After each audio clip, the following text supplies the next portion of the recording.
तो बेटे हमारी पिछली क्लास में क्या पढ़ा था हमने? प्रोनाउन के बारे में पढ़ा था ना। प्रोनाउन को हिंदी में क्या कहा जाता है? सर्वनाम। ये किसकी जगह आते हैं बेटे? किसकी जगह आते हैं? ये नाउन को क्या करते हैं? ये रिप्लेस करते हैं। नाउन को क्या करते हैं? ये रिप्लेस करते हैं। इसको रिप्लेस करने के साथ साथ हमने पढ़ा था, क्या पढ़ा था बेटे? जो हमने पर्सनल प्रोनाउन के बारे में पढ़ा था, किसके बारे में पढ़ा था? पर्सनल प्रोनाउन के बारे में। आज हम पढ़ेंगे रिफ्लेक्सिव प्रोनाउन के बारे में। रिफ्लेक्सिव प्रोनाउन के बारे में पढ़ेंगे, या इसको कहते हैं एम्फेटिक प्रोनाउन। क्या कहते हैं इसको? एम्फेटिक या रिफ्लेक्सिव प्रोनाउन। इसमें क्या होता है बेटे? रिफ्लेक्सिव का मतलब क्या? ये रिफ्लेक्शन से बना। किससे बना? ये रिफ्लेक्शन से। किससे बना? ये किससे बना? ये रिफ्लेक्शन से बना। रिफ्लेक्शन में मतलब क्या होता है? रिफ्लेक्शन का मतलब समझो क्या होता है? जैसे मैं कहूं, मैंने बनाया ये मोटू बना दिया, ठीक है, ये बनाया मैंने, और इसके सामने एक मिरर है। ये है बेटे मिरर। क्या ये मिरर है? अब ये इसमें मिरर में अपने आप को देख रहा है। ये किसको देख रहा है? अपने आप को मिरर में देख रहा है। ऑब्वियसली सी बात है, मिरर में इसको अपने आप को दिखाई देगा ये, यानी ये अपने आप को देख रहा है, तो ये अपने आप को ही नजर दिखाई देगा, यानी अपने आप को ही देख पाएगा। तो ये क्या हुआ हमारा बेटे? ये सब्जेक्ट है। क्या ये हमारा सब्जेक्ट है? ये क्या रहा बेटे? ऑब्जेक्ट है। और बीच में क्या हमारी वर्ब देखना क्या बेटे? यानी एक्शन हो रहा है ना। एक्शन जो हो रहा है, यानी एक्ट जो हो रहा है हमारा, वो क्या हमारी वर्ब है। तो इसका मतलब क्या हुआ? जो रिफ्लेक्सिव प्रोनाउन वो होगा बेटे जो सब्जेक्ट पर है, यानी अपने काम का खुद प्रभाव डालेगा, वो क्या होगा? आपका रिफ्लेक्सिव प्रोनाउन। रिफ्लेक्सिव प्रोनाउन में क्या होता है और बेटे? अगर मैं आप लोगों को बताऊं, जो हमने पढ़े थे, क्या पढ़े थे? जो ऑब्जेक्ट पढ़े थे, किस पे प्रभाव डालेगा बेटे? ये ऑब्जेक्ट पे। किस पे प्रभाव डालेगा? ये ऑब्जेक्ट पे। जैसे अगर मैं कहूं इनमें बेटे सेल्फ है और सेल्फ, इसका यूज किया जाता है, सेल्फ का और सेल्फ का। तो मैं आप लोगों को बताऊं कि सिंगुलर जो नाउन होगा, सिंगुलर जो सब्जेक्ट होगा, उसके साथ किसका प्रयोग होगा बेटे? किसका प्रयोग होगा? सेल्फ का। और जो प्लूरल जो होगा उसके साथ किसका प्रयोग होगा बेटे? किसका होगा? सेल्फ का। अब मुझे ये बताओ, हमने क्या पढ़ा था बेटे? ये समझ में आए? रिफ्लेक्सिव का मतलब क्या? जो सब्जेक्ट पर ही उसका रिफ्लेक्ट करे, सब्जेक्ट पर ही उसका प्रभाव डाले। देखिए अब हमने क्या किया था बेटे? अगर आई है, क्या था? आई क्या था?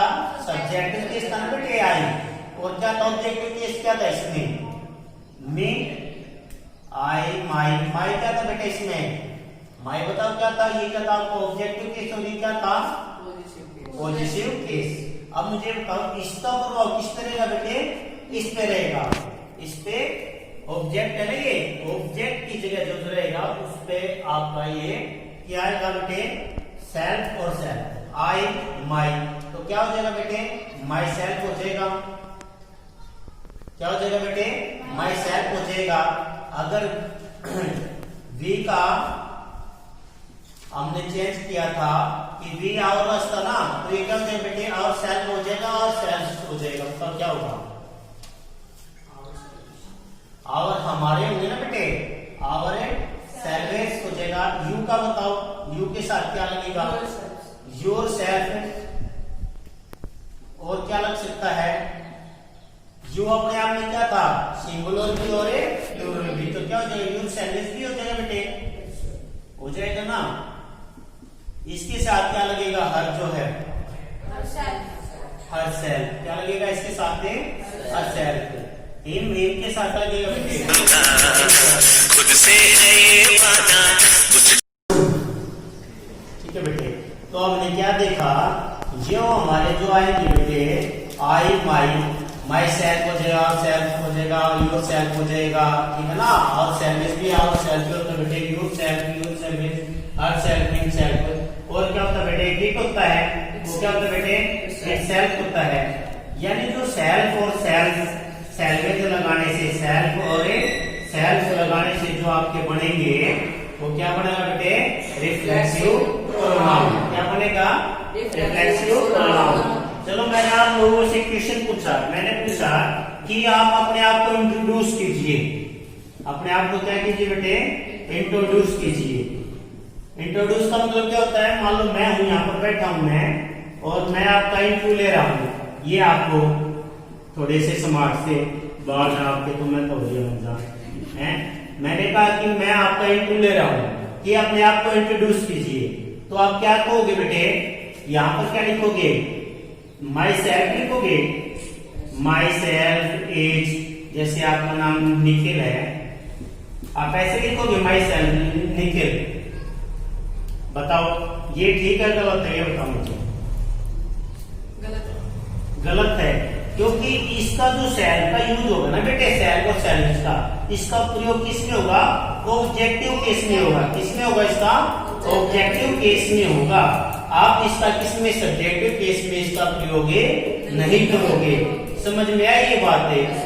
जिनके साथ सेल्फ और सेल्वेज होगा उनका प्रयोग आप सब्जेक्टिव केस में नहीं करोगे, इनका यूज कहां करोगे बेटे, ऑब्जेक्टिव केस में। तो यहाँ क्या बताओगे, यहाँ क्या बताओगे बेटे, my self Nikhil, I am Nikhil. क्या बताओगे बेटे, आई एम निखिल, ये बताओगे यहाँ पर, ठीक है ना। तो रिफ्लेक्सिव प्रोनाउन में क्या होगा बेटे, जिसका प्रभाव सब्जेक्ट पर पड़े, जिसका रिफ्लेक्ट होकर किस पे है बेटे, वो सब्जेक्ट पे। मैंने लिखा से के बाद अगर मैं यहाँ पर कोई वर्ब लिख देता हूँ, क्या होगा कि इस बेटे सब्जेक्ट वर्ब और फिर क्या है, ऑब्जेक्ट, सब्जेक्ट वर्ब ऑब्जेक्ट। जब हमने सेंटेंस की, एक बार यहाँ पे मैं बात को रोकूंगा, आप लोगों की आगे बढ़ाऊंगा। जब हम सब्जेक्ट सेंटेंस कर रहे थे बेटे, सेंटेंस में मैंने आप लोगों को क्या बताया था, सेंटेंस का क्या होना चाहिए बेटे के, क्या होना चाहिए, तो कंप्लीट मीनिंग होना चाहिए। क्या होना चाहिए बेटे के, कंप्लीट मीनिंग होना चाहिए, कंप्लीट मीनिंग होना चाहिए इसका। दूसरा ये कंप्लीट, हम इसको सेंस में बोल सकते हैं, कंप्लीट सेंस में होना चाहिए। और क्या होना चाहिए सेंटेंस में बेटे, सेंटेंस में जो आपकी अरेंजिंग ऑफ वर्ड्स क्या होना चाहिए बेटे, क्या होना चाहिए, अरेंजिंग ऑफ वर्ड्स। क्या होना चाहिए बेटे, अरेंजिंग ऑफ वर्ड्स। यानी शब्दों का जो अरेंजमेंट हो वो क्या होना चाहिए, प्रॉपर होना चाहिए। क्या होना चाहिए बेटे, वो प्रॉपर होना चाहिए। यानी कंप्लीट सेंस भी होना चाहिए और अरेंजिंग ऑफ वर्ड्स। जो हमने वर्ड्स के बारे में पढ़ा था बेटे, जब हमने वर्ड्स के बारे में पढ़ा था तो हमारे अरेंजिंग ऑफ वर्ड्स में क्या वर्ड्स कौन से होने चाहिए, अरेंजिंग ऑफ वर्ड्स कौन से होने चाहिए। हमने ये पढ़ा था कि सर हमारा सब्जेक्टिव होना चाहिए। क्या होना चाहिए बेटे, सब्जेक्टिव होना चाहिए। और क्या होना चाहिए, हमारा वर्ब होना चाहिए। क्या होना चाहिए बेटे, वर्ब होनी चाहिए जो सही तरीका लिखने और बाद में क्या होना चाहिए, इसका ऑब्जेक्ट। जो ये ऑब्जेक्ट है ना बेटे, ये भी हमारा टू टाइप से होगा। किससे होगा, टू टाइप से। एक तो डायरेक्ट होता है, क्या होता है बेटे के, ऑब्जेक्ट डायरेक्ट होता है। और एक क्या होता है बेटे, इनडायरेक्ट। एक डायरेक्ट होता है, क्या होता है, इनडायरेक्ट। इनडायरेक्ट का पता हम कैसे लगाएंगे, इनडायरेक्ट का पता लगाएंगे बेटे कब, कैसे और कहां से। कब, कैसे और कहां से। कब, कैसे और कहां का मतलब क्या, कब का मतलब क्या होता है बेटे, व्हेन। और कैसे का मतलब बेटे, हाउ। और कहां का मतलब क्या होता है बेटे, वेयर। ये जो इनडायरेक्ट है आपको मिलेंगे, इनडायरेक्ट में ऑब्जेक्ट में ये मिले, कब, कैसे और कहां। और डायरेक्ट में क्या मिले बेटे आपको, डायरेक्ट में क्या मिलना चाहिए आपको, क्या और क्या मिलना चाहिए बेटे आपको, क्या के साथ साथ आपका एक तो वर्ड और ये क्या, किसे, और यहां पर हो जाएगा आपका ओम। क्या हो जाएगा,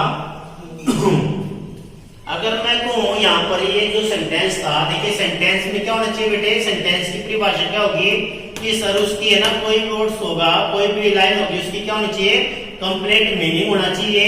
और उसमें क्या होना चाहिए बेटे, अरेंजिंग ऑफ वर्ड्स क्या होनी चाहिए, प्रॉपर वे में होनी चाहिए। क्या होनी चाहिए बेटे, प्रॉपर वे में होनी चाहिए। प्रॉपर वे का मतलब समझ में आता है क्या होता है, मैं ऐसे लिख सकता हूँ इज ए, फिर मैंने क्या लिख दिया, कार, नोट, बाय, मैं कुछ ऐसे लिख दूं तो आप लोगों को समझ में आया क्या है, ये कोई सेंस ही नहीं निकल के आई।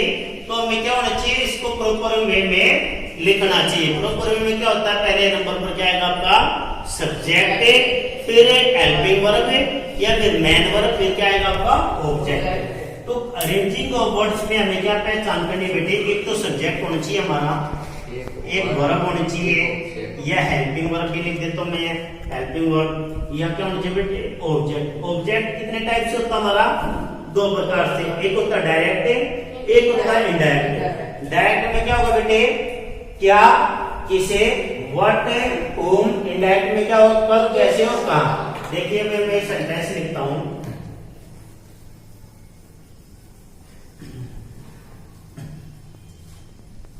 मैंने लिखा सी, मैंने लिखा बाइट, और मैंने यहां लिख दिया और यहां पर छोड़ दिया, मैंने यहां पर छोड़ दिया। अब यहां पर क्या बेटे, आपको ये पता होना चाहिए कि इनडायरेक्ट दिया हुआ है। इनडायरेक्ट का मतलब क्या है कि कोई भी पीछे ऑब्जेक्ट नहीं दिया हुआ, तो ऑब्जेक्ट के रूप में किसका प्रयोग करेंगे, मान लो सी है तो बेटे किसका होगा, हिमसेल्फ या सेल्फ का, किसका यूज होगा इसका, सेल्फ का। अरे सेल्फ का मतलब क्या हो जाएगा, वह अपने आप को काटती है, मान लो सी बाइट्स डैश, वह अपने आप को काटती है। अब मैंने पूछा कि कौन काटती है, कौन काटती है, कौन काटती है, तो कौन काटती है बेटे, शी काटती है। किसको काटती है, अपने आप को। तो यहां से क्या हुआ कि जो सब्जेक्ट है आपका, वो जो सेल्फ और सेल्वेज का जब यूज करेंगे तो हम क्या करेंगे, सब्जेक्टिव वर्ब, और उसके बाद में क्या होगा बेटे, ऑब्जेक्टिव केस में हमारा क्या होगा, डायरेक्ट या इनडायरेक्ट रूप से क्या होगा आपका, myself, ourself, ourselves, yourself, yourselves, ourself, himself, itself, इनका यूज आपका होगा। समझ में आया। रिफ्लेक्सिव प्रोनाउन में क्या होता है बेटे, अपने आप को यानी स्वयं को, खुद को क्या करता हो बेटे, रिफ्लेक्ट करता है। क्या करता हो, रिफ्लेक्ट करता है। क्या करता अपने आप को, रिफ्लेक्ट करता है। रिफ्लेक्ट का मतलब पता चला ना, यानी या तो अपने आप को कुछ हानि पहुंचाएगा या खुशी पहुंचाएगा जब अपने आप के बारे में उसको बताया जाए। क्या बताया जाए बेटे, अपने आप के बारे में उसको बताया जाए कि मैं ऐसा हूं, ठीक है ना। तो ही आ जाएगा तो उसके साथ क्या होगा बेटे, हिमसेल्फ आएगा, और वी आ जाए तो क्या आ जाएगा उसके लास्ट में, वी सेल्फ। तो होता नहीं, क्या होगा बेटे, क्या करना बेटे, जिनके साथ सिंगुलर और प्लूरल में क्या करना है, हमें सेल्फ और सेल्वेज लेना है, किन किन के साथ आएगा, ये बात आई समझ में। इसके जो कंटिन्यू जो होंगे ना सेंटेंस, वो बाद में करेंगे हम। बाद में कब करेंगे, जब हमें पर्सनल प्रोनाउन के बारे में पता चल गया ना बेटे, first person, second person, third person कौन से होते हैं, स्पीकर, लिसनर और नॉन एक्टिव पर्सन कौन से होते हैं। अब हमने पढ़ा रिफ्लेक्सिव प्रोनाउन के बारे में, हमने क्या पढ़ा कि सॉरी जो सेल्फ वाले होते हैं उनको क्या बोलेंगे हमें, रिफ्लेक्सिव प्रोनाउन या एम्फेटिक प्रोनाउन। एम्फेटिक का मतलब क्या, प्रभाव डालना। तो समझ में आई चीजें, ये सबसे ज्यादा जरूरी चीज ये आपकी सेंटेंस की फॉर्मेशन में क्या आपका, एक तो कंप्लीटिंग मीनिंग होना चाहिए, और उसके साथ क्या होना चाहिए बेटे, अरेंजिंग ऑफ वर्ड्स कैसे होने चाहिए, प्रॉपर वे में होनी चाहिए। उसके बाद अरेंजिंग ऑफ वर्ड्स कैसे होने चाहिए बेटे, सब्जेक्ट प्लस हेल्पिंग वर्ब या मेन वर्ब प्लस में ऑब्जेक्ट। ऑब्जेक्ट जब आप रिफ्लेक्सिव प्रोनाउन को फाइंड आउट करेंगे तो आपको दो चीजें देखने को मिलेंगी। एक तो क्या पता लगाओगे, क्या, किसे, कब, कैसे, कहां, व्हेन, हाउ, वेयर। ये इनडायरेक्ट में आएंगे आपके, और डायरेक्ट में क्या आएंगे, व्हाट और whom। समझ में आई ये चीजें। तो रिफ्लेक्सिव प्रोनाउन के बारे में पढ़ा। इंट्रोड्यूस जब करते हैं माई सेल्फ का यूज नहीं करोगे, इसका प्रयोग करोगे बेटे आई एम का। कई जगह जो है टीचर्स करा देते हैं तो वहां पर आप माई सेल्फ का यूज नहीं करोगे। और जब तक हमें नहीं पता था तो हम भी करते आए थे, लेकिन ये गलत था रूल। एक छोटा सा और देख लो, वो क्या देख लो, डेमोन्स्ट्रेटिव, बिल्कुल आसान सा बेटे। डेमोन्स्ट्रेटिव प्रोनाउन में क्या होता है, बस इसमें क्या होता है बेटे, इसको किया जाता है पॉइंट आउट। पॉइंट आउट मतलब कि जैसे तुम बैठे हो, मैं तुम्हें पॉइंट करके बताऊं, वह वहां बैठा है, यह जो है कुर्सी है, यह कुर्सी है, वह मेज है, ये कुर्सियां हैं, वे मेज है। तो समझ में आई मेरी बात। पॉइंट आउट में कैसे बेटे, this, that, those, these, those, these. इसमें क्या होगा बेटे, ये किसके साथ यूज में किया जाता है, दिस का सिंगुलर के साथ में किया जाता है ना। किसके साथ यूज किया जाता है बेटे, सिंगुलर के साथ। ये भी किसके साथ यूज किया जाता है, सिंगुलर के साथ। ये दोनों किसके साथ यूज किए जाते हैं बेटे, प्लूरल के साथ। दिस का क्या रहेगा बेटे, दीज, और दैट का क्या रहेगा, दोज। जैसे इसमें पॉइंट आउट का मतलब क्या है, सारे करके बताना। जैसे मैंने लिखा दिस इज अ चेयर, तो यहां पर जो है किसका है बेटे, सिंगुलर हेल्पिंग वर्ब का प्रयोग हुआ। किसका हुआ बेटे, सिंगुलर हेल्पिंग वर्ब का प्रयोग हुआ है। अगर इसको मैंने प्लूरल में बताना तो कैसे बताऊंगा मैं, these are chairs, these are chairs ऐसे बताऊंगा ना, ये कुर्सियां हैं।